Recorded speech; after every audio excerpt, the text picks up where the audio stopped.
काँग्रेसचे माजी गृहराज्यमंत्री यांचे पुतणे पृथ्वीराज पाटील यांच्यावर लग्नाचे आमिष दाखवून बलात्कार केल्याचा आरोप ठाण्यातील युवतीने केलाय। या प्रकरणी युवतीकडून ठाणे पोलीस स्टेशनमध्ये तक्रार दाखल करण्यात आली आहे। दरम्यान या प्रकरणी कोल्हापुरात महायुतीच्या महिलांनी पृथ्वीराज पाटील यांना तात्काळ अटक करावी व आमदार सतेज पाटील यांनी राजीनामा द्यावा अशी मागणी केली। यावरून बोलताना आता काँग्रेस महिला आघाडीच्या महिला पदाधिकाऱ्यांनी संबंधित तरुणीचा पैसे उकळण्याचा हा डाव असू शकतो का हेही तपासणं गरजेचं आहे। प्रकरण न्यायप्रविष्ट आहे, न्यायालयावर आमचा विश्वास आहे। या प्रकरणाचा आमदार सतेज पाटील यांच्या राजीनाम्याशी काहीही संबंध नाही असं महाविकास आघाडीच्या महिला आघाडीने पत्रकार परिषदेत स्पष्ट केलं। यावेळी पत्रकार परिषदेला भारती पवार, सरलाताई पाटील यांच्यासह महाविकास आघाडीच्या महिला पदाधिकारी उपस्थित होत्या। नाही, आम्ही शेवटी महिला सर्व पक्षामध्ये ही महाविकास आघाडीची समजायची, ती महायुतीची असते। याच्या व्यतिरिक्त काय सांगायचं आहे? आता हे तुम्ही जे वाचलं ते ऑलरेडी आहे। हो, याच्या व्यतिरिक्त तुम्हाला काय बोलायचं? नाही, याच्या व्यतिरिक्त आम्हाला न्यायप्रविष्ट असल्यामुळे आम्ही काय बोलू शकतो। न्यायसंस्थेवर आमचा विश्वास आहे, त्यातून काय सिद्ध होईल त्याप्रमाणे पुढची करा। सतेज पाटलांची त्यांनी राजीनामा द्यावाची त्यांनी मागणी केली। या संदर्भात न्यायालयामध्ये न्यायप्रविष्ट आहे, न्यायालयात काय होते ते दिसेलच। आणि हे यामध्ये त्यांचा स्वतःचा व्यक्तिगत काही संबंधच नाही आहे, तर त्यांनी मला वाटते की राजीनामा देण्याचा प्रश्नच उद्भवत नाही। एखाद्या व्यक्तीची बदनामी करून पैसे उकळण्याच्या उद्देशाने संबंधित महिलांच्या ज्या महिलेचं नाव आता महायुतीने, मी सकाळी त्यांची जेव्हा यूट्यूबवरच तुमचीच प्रेस ऐकली, त्यामध्ये सुद्धा त्यांनी कुठं नाव घेतलं, एवढं नाव घेतलेलंच नाही आहे। त्यामुळे आम्ही सुद्धा त्या अनुषंगानंच बोलतोय, कारण खरं नाव त्यांनीच घ्यायला पाहिजे होतं।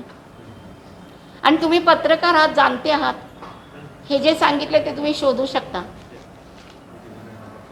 भाजपच्या महिलेचा आता उल्लेख केला, एसपीकडे तक्रार केली, ते प्रकरण तुम्ही पुढे लावून धरणार आहात का?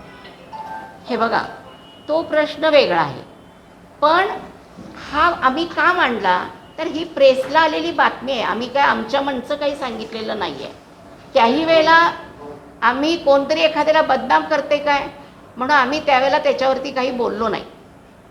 पण असा जर का महिलांचा उद्देशच असेल की एखाद्याला बदनाम करायचं आणि पैसे उकळायचे, तर या प्रवृत्तीच्या विरोधात लढावंच लागेल। हा इथं कुठल्याच पक्षाचा प्रश्न नाही आहे।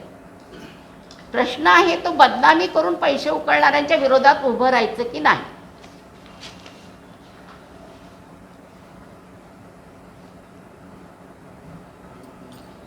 राजकीय दबाव आणण्याचा आरोप महायुतीच्या महिलांनी केला। एखादं प्रकरण घडलं की त्याला नेहमीच हे नाव असतं, राजकीय दबावाने हे घडते।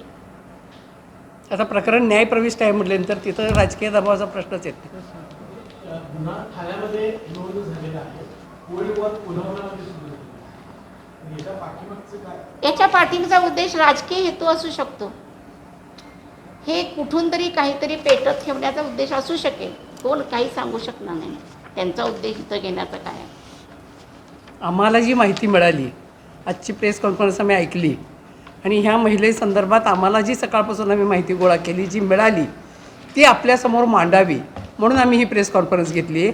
की ती महिला किती विश्वासार्ह आहे हेही आपल्याला कळावं, ज्याच्यासाठी आपल्या महायुतीच्या महिला पदाधिकाऱ्यांनी घेतली प्रेस, तिचीही विश्वासार्हता तपासून बघावी असं आम्हाला वाटतं। ज्यांनी तक्रार केली ती महिला हां, त्यांची विश्वासार्हता तपासावी का महायुतीने? नाही, त्या महिलेची, पदाधिकाऱ्यांच्या हे बद्दल लक्षात आमचं घ्या काही तुम्ही म्हणणं पहिल्यांदा, नाही। महिलेची विश्वास महायुतीच्या पदाधिकाऱ्यांच्या विषयी आमचं काही म्हणणं नाहीये। त्या महिलेची विश्वास, हां, त्या महिलेचीही विश्वासार्ह हा त्या महिलेची, त्यांची आणि ही प्रेस सुद्धा त्या संदर्भात हां, जी होत काही खोटी खरी ते न्यायप्रविष्ट आहे ते ठरवतील, पण जी तक्रार केली त्या महिलेचं सुद्धा आम्ही तुमच्यापुढं मांडलेलं आहे की ती किती विश्वासार्ह असू शकते, त्या संदर्भात आपण विचार करावा एवढी विनंती आहे।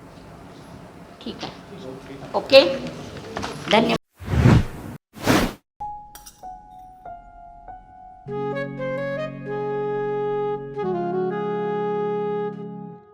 बाबा, आज येताना बासुंदी घेऊन या ना। अगं, कालच आपण आईचा वाढदिवस होता म्हणून आणली होती ना। ऐकलं, गोकुळची बासुंदी पुन्हा खावीशी वाटतेय। खरं सांगू, मलाही खावीशी वाटतेय। पुन्हा पुन्हा खावीशी वाटणारी गोकुळ बासुंदी.